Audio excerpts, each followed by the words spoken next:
اب تو کتابوں کا کلچر کو کمزور پڑ گیا ہے. بہرحال ہمیں یہ فخر حاصل ہے کہ جتنی بھی ڈگنیٹریز تھی یہ ان کے بیٹھنے کی جگہ بھی تھی اور یہیں پہ ان کو نایاب کتابیں ملا کرتی تھیں.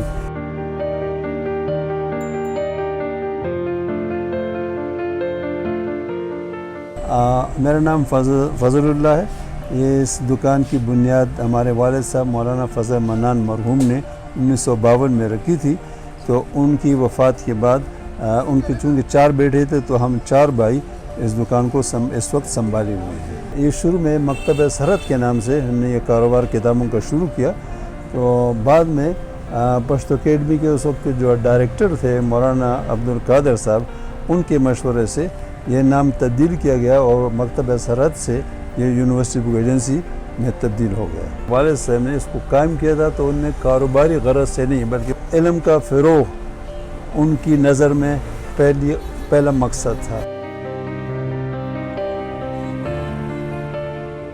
ہمیں یہ اعزاز حاصل ہے کہ صوبے میں جتنے بھی نامی گرامی جو لکھنے والے ہیں تو ہمیں یہ فخر ہے کہ ان کی تمام کی ابتدائی مطبوعات ہم نے شائع کی ہیں. جیسے غنی خان صاحب کی کتاب تو ان نے جو انگریزی میں لکھی ہے دی پٹھانس، اس کا پہلا ایڈیشن ہم نے چھاپا ہے بلکہ آج تک چھاپ رہے ہیں.